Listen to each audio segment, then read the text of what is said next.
بسم اللہ والصلاۃ والسلام علی رسول اللہ۔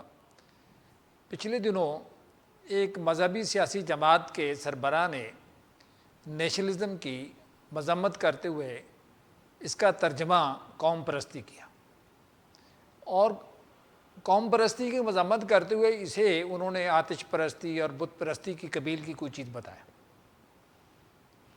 مجھے یہ سمجھ نہیں آتی کہ یہ کیوں نہیں سوچا کہ یہ تو کوئی مذہبی عقیدہ نہیں ہے، یہ تو پولیٹیکل نظریہ ہے، اور پولیٹیکل نظریے کو مذہبی عقیدے کی صف میں آپ رکھ دیں تو یہ کہاں کی دانش مندی ہے؟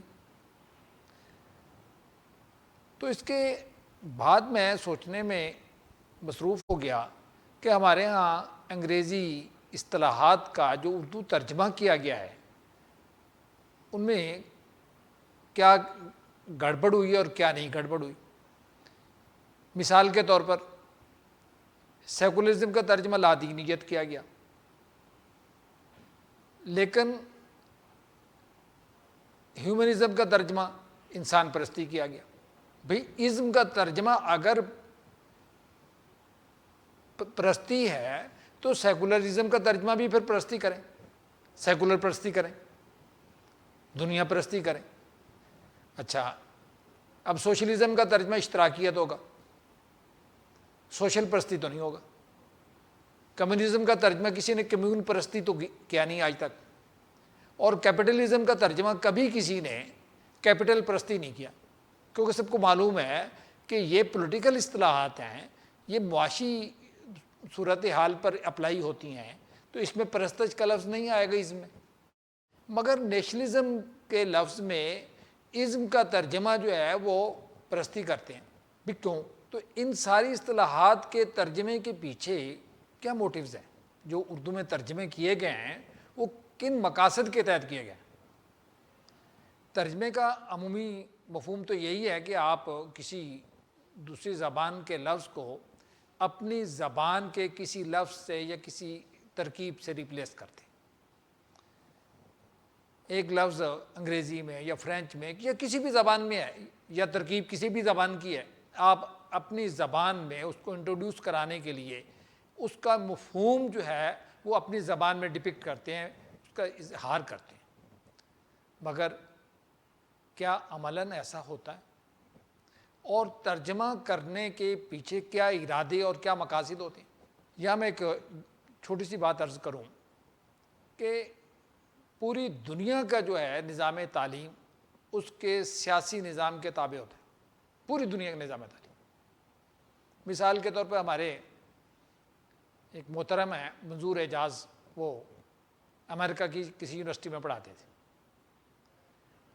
اور اکنامکس پڑھاتے تھے، اور اکنامکس جب پڑھا رہے ہوتے تھے تو انہیں وہاں کی اسٹیبلشمنٹ کے نقطہ نظر کے مطابق پڑھانا ہوتا تھا، اور اسٹیبلشمنٹ کا نقطہ نظر جو ہے وہ تصدیق کرتا تھا یا تائید کرتا تھا یا اس کو بڑھاوا دیتا تھا جو ریپبلکن کا نقطہ نظر تھا۔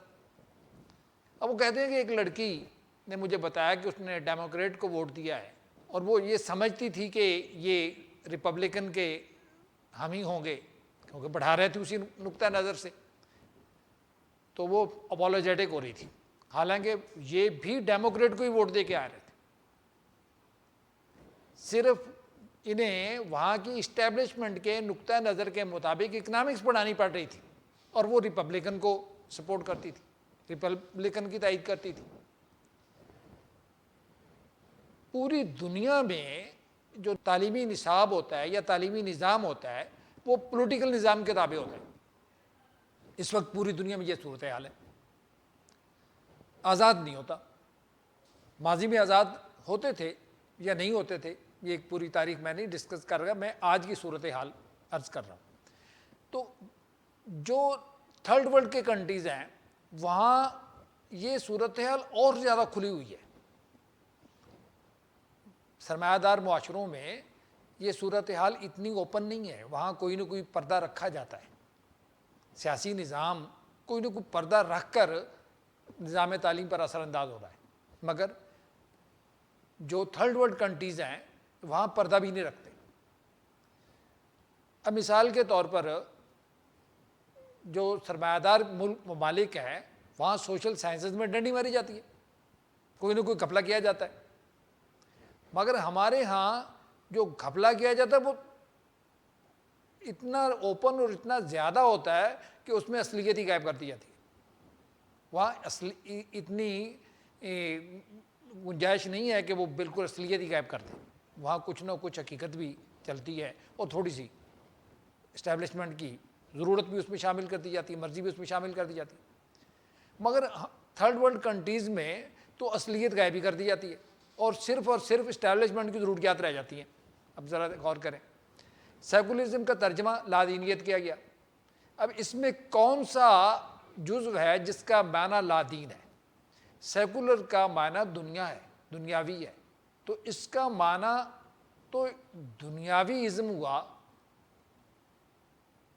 لیکن اس کے کا مفہوم پوری دنیا میں جو لیا گیا ہے وہ ہے ہمہ دینی.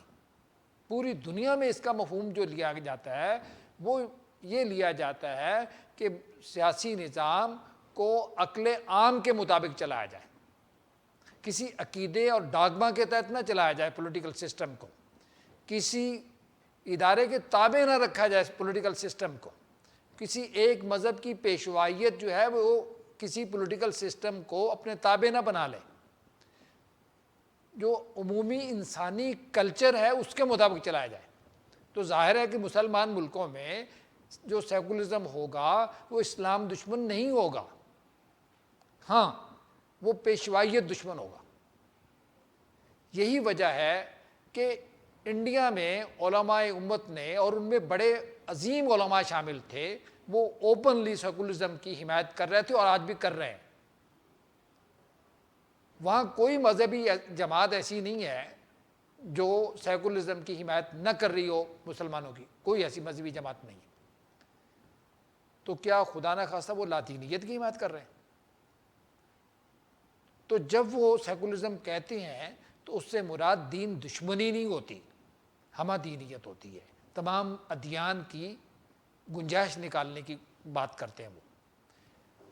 اب کیپٹلزم، سرمایہ داری اس کا ترجمہ ہے. اب سرمایہ کا ہمارے ہاں مفہوم جو ہے وہ دولت لیا جاتا ہے، جبکہ کیپٹل کا مفہوم کچھ اور ہے. تو وہ ایک اکنامکس کی اصطلاح ہے.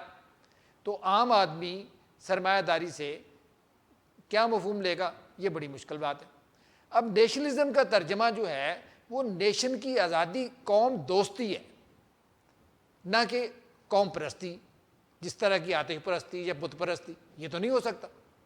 تو ان بھائی صاحب کو جو ایک مذہبی سیاسی جماعت کے سربراہ ہیں، وہ اتنی تو دانش ان کے پاس ہونی چاہیے کہ وہ ایک اصطلاح جو ہے ویسٹ سے آئی ہے اس کو یہ تو دیکھیں کہ وہ کسی مذہبی ماحول سے آئی ہے یا مذہب کے کسی حوالے سے آئی ہے یا پولیٹیکل حوالے سے آئی ہے.